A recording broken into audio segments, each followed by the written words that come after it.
Hey everybody, it's TotalGamerJunkie. I want to welcome you all back to my channel.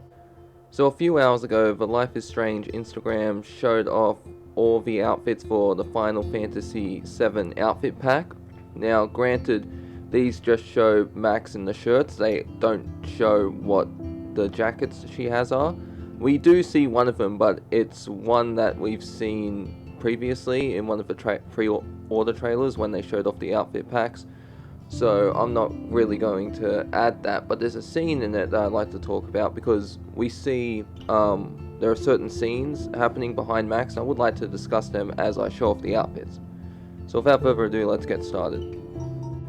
So here's the first outfit. Now, I gotta be honest, I'm not really into Final Fantasy. Like I've played one game, and I don't know which one it is. I've just never gotten into it. So honestly, if I don't know what these symbols and that mean, so if you want to let me know in the comments, please do. So this first scene we see, it's from, when I've made a Fury video about it, and Max goes and talks to Miranda, and you can see it's the scene where Sophie sits down and she gives her thumbs up. Now what I like most about this scene is Max's hair, and the reason I like it so much is because it's a stripe of a different color. She has her natural hair color but a little stripe.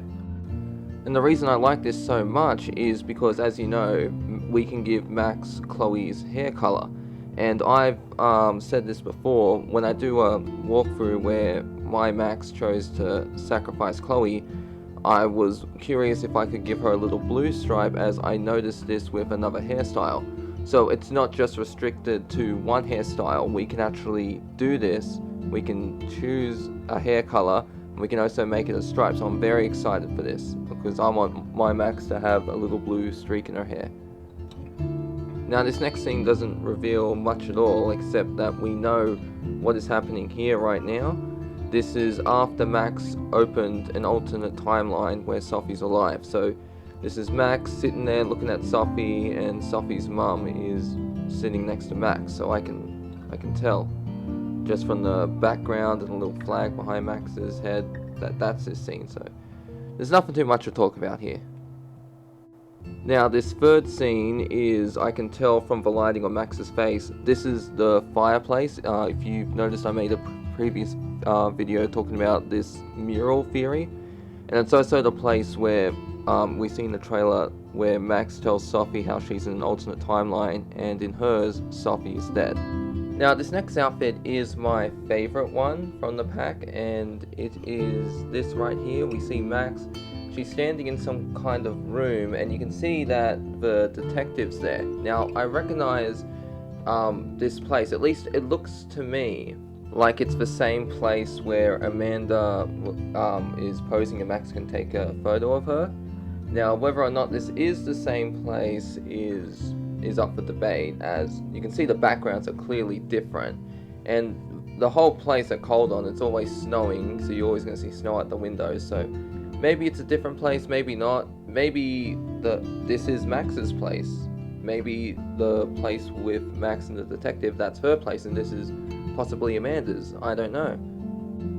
Now, when this scene takes place, I don't know, but I can say with 100% certainty it takes place after Sophie's death. I do believe the detective will be introduced, because we see the scene where Sophie dies. I do think what happens is, after Sophie's death and Moses calls the police, the scene the part of the game will then cut to Max being interrogated by the detective. And you'll know, and if you remember, he'll offer Max his card, and Max can accept or decline it.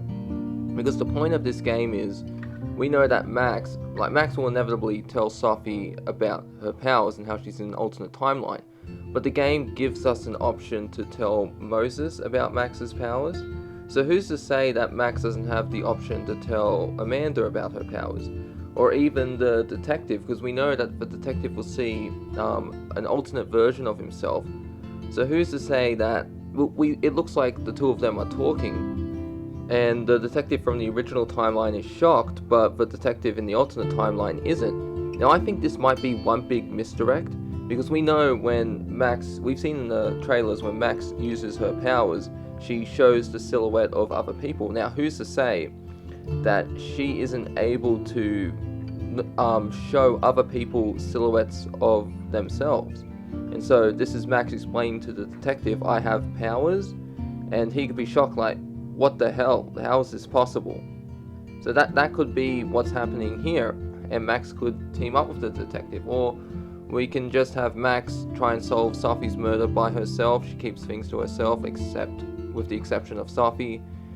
But that's up for debate. I do want to know what you think in the description below, in the comment section, not the description section, because I'm a bit torn on this. I'm a bit on the fence.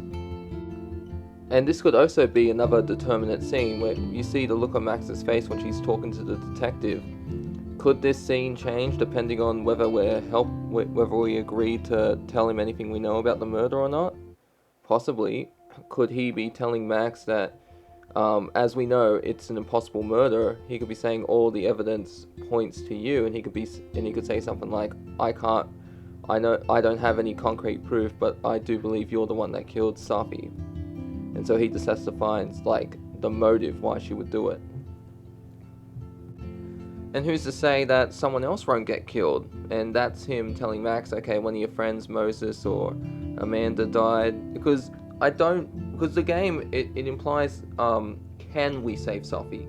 It's not, I will save Sophie in this alternate timeline. The point is that the trailers, if I can find out who the killer is in my timeline, I can solve and prevent the same murder from happening. But do you think Sophie's death might be optional?